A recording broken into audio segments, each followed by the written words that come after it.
बात नहीं होने दूंगा। महाराज प्रियव्रत ने एक रथ बनाया और रथ बना करके उसमें इतना तेज पुंज है कि सूर्य को भी मात देने लगा। अब उस रथ पे महाराज प्रियव्रत सवार हुए और इस पृथ्वी की परिक्रमा लगाने लगे। क्या करने लगे? परिक्रमा लगाने लगे। कितनी परिक्रमा लगाई? 7।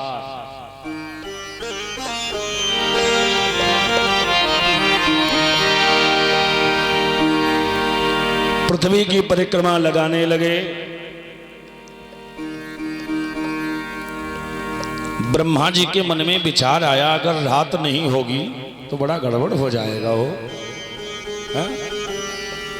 दिन में हम आप अपना कार्य करते हैं, रात्रि में विश्राम करते हैं। जब ब्रह्मा जी घबराए तो आकर के समझाया, अरे बेटा ये गड़बड़ ना करो, क्योंकि प्रकृति में बनाई गई कोई भी वस्तु व्यर्थ नहीं है। ब्रह्मा जी महाराज प्रियव्रत को समझा रहे हैं, बेटा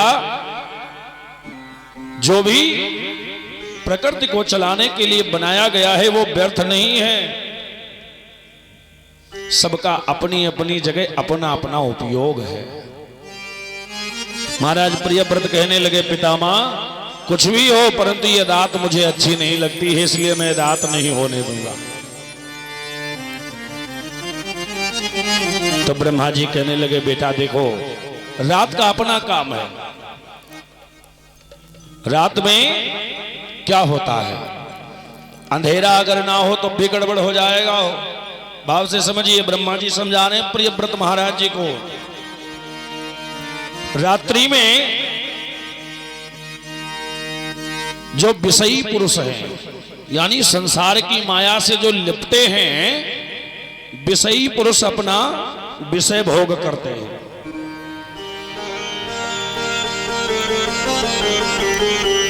कुछ लोग विश्राम करते हैं, तो ये तो उनके लिए हो गया जो माया से लिपटाने हैं। और इसी रात में बेटा प्रियव्रत जो साधु महात्मा संत बैरागी भगवान के चाहने वाले हैं, वो अपने कन्हैया का, अपने ठाकुर का ध्यान करते हैं। ब्रह्मा जी कहने लगे, बेटा प्रियव्रत अगर रात नहीं होगी तो बड़ा गड़बड़ हो जाएगा।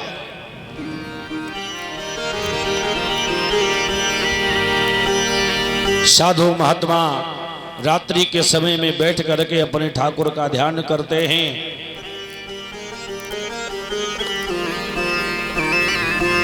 प्रकृति की बनाई गई वस्तुओं का हम उपयोग ना कर पाए तो हमारे लिए वो बुरी साबित होती है। जैसे एक उदाहरण समझिए, आपने भोजन बनाया तो भोजन में नमक डालना भूल गए, भोजन बेस्वाद हो गया, बिल्कुल बिगड़ गया। अच्छा, दूसरे दिन जब कहा गया भैया इसमें बहुत ध्यान रखना है, कल नमक नहीं पड़ा था, तो दूसरे दिन आपने इतना नमक डाल दिया कि वो भोजन बेकार हो गया।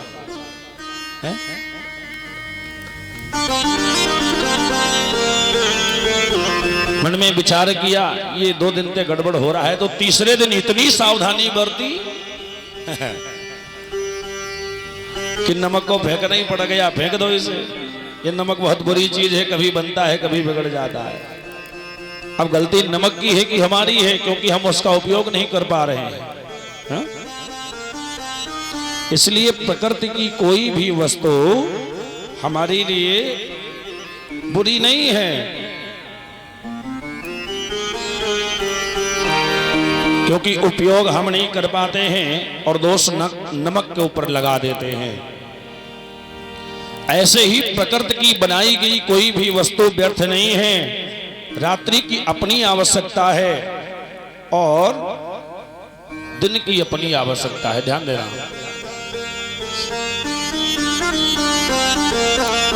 रात्रि में संत महात्मा अगर ध्यान करते हैं तो उससे पूरे विश्व का कल्याण होता है।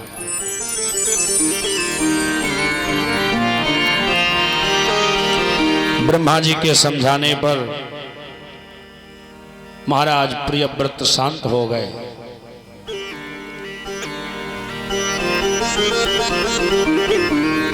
दुराग्रह त्याग दिया और कहा ठीक है पितामह, अगर आपकी यही इच्छा है तो मैं अपने रथ को रोक दूंगा। उन्हीं महाराज प्रियव्रत के द्वारा इस धरती पर जो 7 द्वीप हैं यानी 7 सागर हैं, वो महाराज प्रियव्रत के द्वारा ही स्थापित किए गए।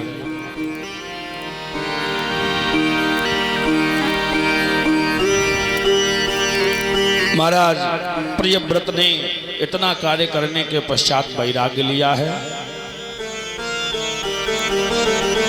7 द्वीपों की स्थापना करी तो अपने एक एक पुत्र को एक एक द्वीप का राजा बना दिया। महाराज प्रियव्रत ने एक एक द्वीप का राजा बना दिया,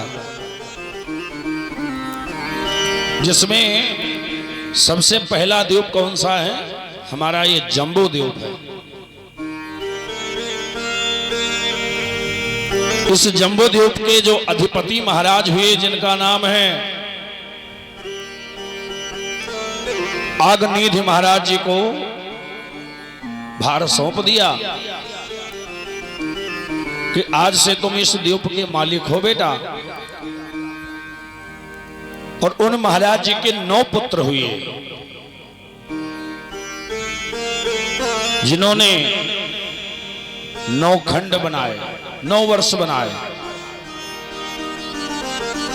फिर 9 पुत्रों में बंटवारा कर दिया, एक एक पुत्र को एक एक खंड दे दिया, जिसमें हमारा ये पहला कौन सा खंड है, जिसको आप भारत खंड बोलते हो, इसका नाम है अजनाब खंड, जिसके अधिपति महाराज नाभि को बनाया गया। महाराज ने मेरू देवी से विवाह करके अपना जीवन यापन प्रारंभ किया। समय बीता, जब इनको कोई संतान नहीं हुई, मन में विचार करने लगे ऐसा जीवन हम क्या करेंगे, राजा हूं, घर में कोई संतान नहीं है, सो पुत्रेष्ठ यज्ञ किया। पुत्रेष्ठ यज्ञ करने से भगवान बड़ा प्रसन्न हो गए। देखिए भागवत में भी, मानस में भी यज्ञ का बड़ा महत्व बताया गया है। उस दिन पूज्य व्याकुल जी महाराज बता रहे थे, आपने कथा सुनी थी कि भोले बाबा मैया के साथ में घूम रहे हैं, सो ऐसी जगह को प्रणाम किया जहां न कोई मंदिर है, न कोई पूजन स्थली है। संदेह हुआ, मैया ने पूछा बाबा अरे यहां कोई मंदिर नहीं, कोई पूजा स्थान नहीं, फिर आप क्यों प्रणाम करते हो? सो यज्ञ की महिमा उस दिन पंडित जी ने आपको सुनाई थी। भोले बाबा ने कहा देवी ये वो स्थान है, अरे यहाँ के विप्रों ने, यहाँ के वासियों ने, इस वसुंधरा के सभी भक्तों ने मिलकर के बड़ा पावन यज्ञ किया है। सो यज्ञ का बड़ा महत्व बताया है। भगवान प्रसन्न हुए और प्रकट हो गए।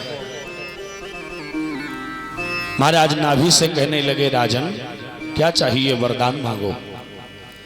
तो महाराज नाभि इतना प्रसन्न है, इतना प्रसन्न है कि भगवान से कुछ मांग ही नहीं पाए। इतना गदगद हो गए, इतना गदगद हो गए कि भगवान से कुछ नहीं मांग पाए। सो भगवान संकोच में पड़ गए, अरे मैं कह रहा हूं वरदान मांगो, आप शांत खड़े हो, कुछ तो मांगो।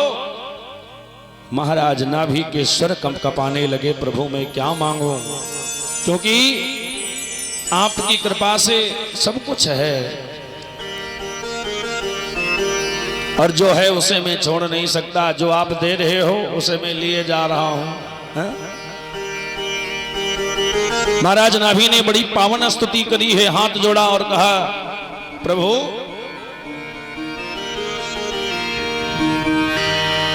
महाराज नाभि निवेदन कर रहे हैं,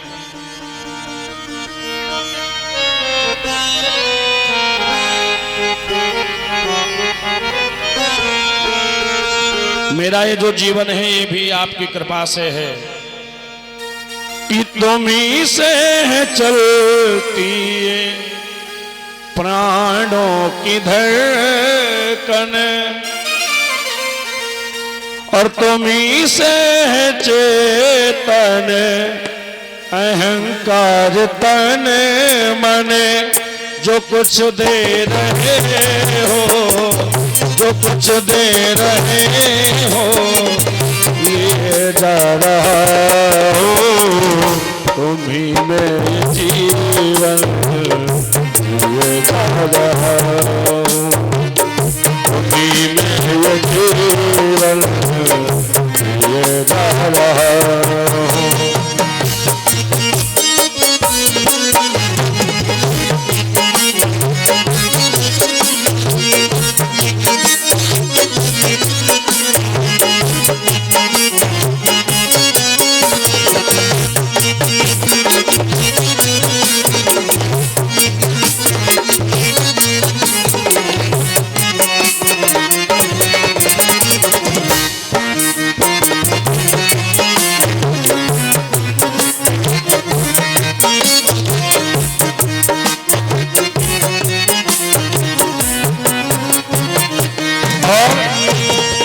असत के सताए श्रेय हो तुम्ही सत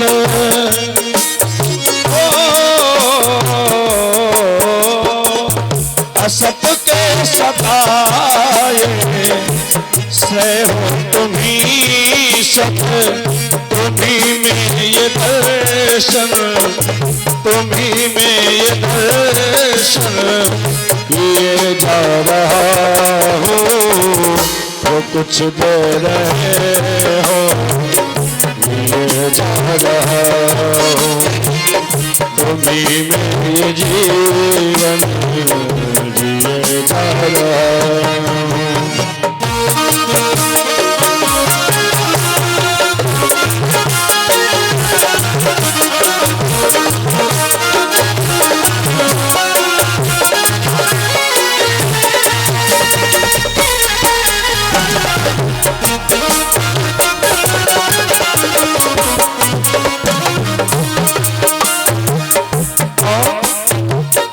दयानाथ मेरी आज महाराज नाभि हाथ जोड़ के सामने खड़े हैं। महाराज मैं कुछ कह नहीं पा रहा हूं तो जो ब्राह्मण देवता यज्ञ करवा रहे हैं आज महाराज नाभि की बात को समझ गए।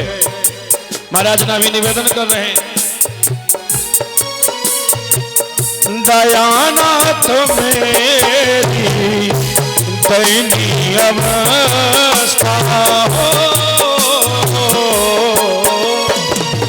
दयानाथ मेरी दयनीय अवस्था तेरे ही हाथों में मेरी व्यवस्था जो कुछ दे रहे हो जो कुछ दे रहे हो ये जा रहा हो तुम्ही में ये जीवन जिए जा रहा हो तुम्ही में ये जीवन जिए जा रहा हो तुम्ही में ये जीवन जिए जा रहा हो तुम्ही में जीवन जिए जा रहा हो।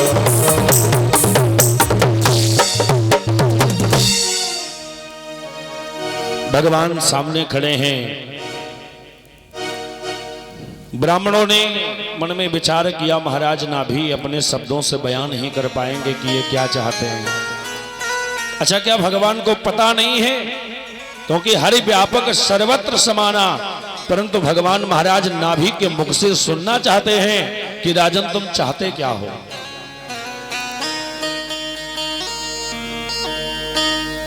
क्योंकि भगवान ये देखना चाहते हैं कि आज मेरे भक्त ने क्या निश्चय किया है मुझसे मांगने का।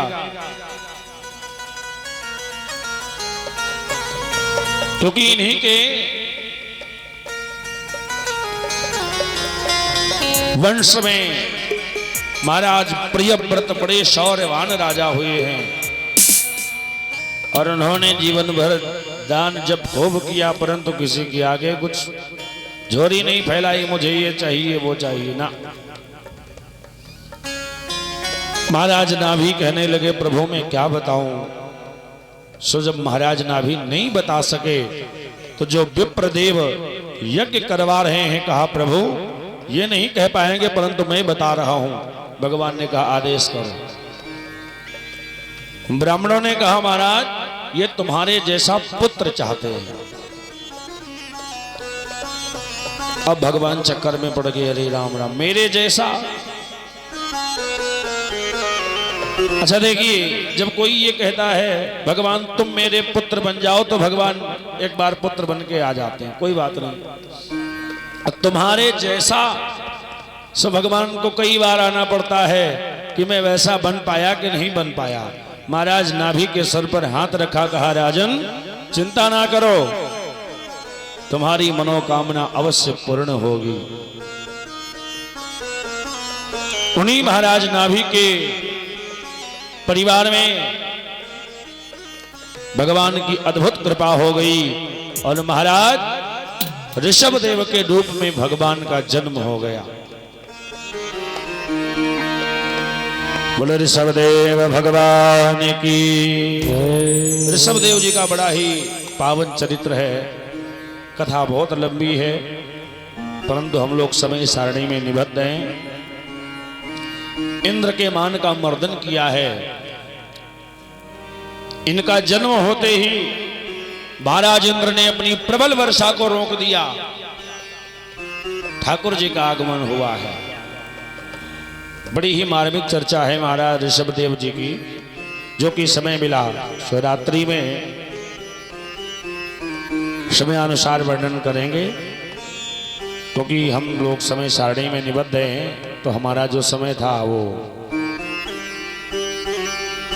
पूर्णता की ओर है। अब हम बुलाना चाहेंगे पूज्य महाराज श्री जी को कि वो आकर के आप सभी की सेवा करें।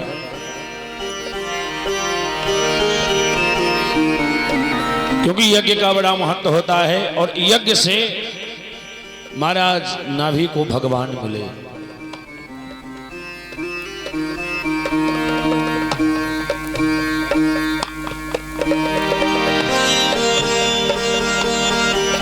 ऐसे ही जब भक्त करुणोपकार करता है, अगर महाराज नाभि ये कह देते महाराज तुम मेरे पुत्र बन जाओ, फिर भी भगवान आते, मगर भगवान ने देखा कि महाराज नाभि के शब्द बयान नहीं हो पा रहे हैं।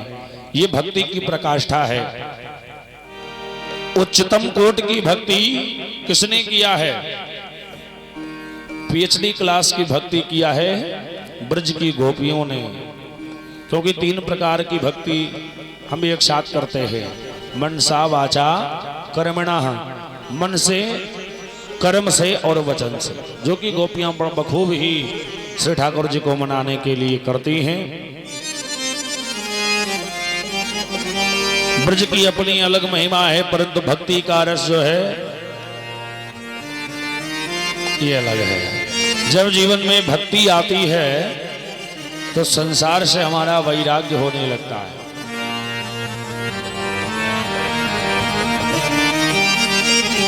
और प्यारे 50 की आयु पूर्ण करने के बाद में संख्या भी कहने लगती है भैया अब जो है सांसारिक चीजों का त्याग करो।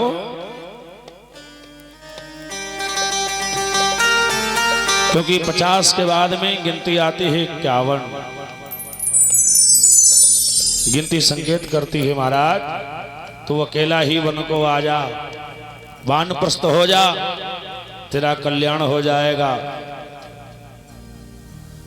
फिर भी हम नहीं समझते हैं। समय बीतने लगता है 52, 53, 54, 55, 56, 57, 58, फिर संख्या आती है 59। संख्या संकेत करती है महाराज 59 के चक्कर में ना पड़ो। अरे आप अपना तो मरना सुधार लो।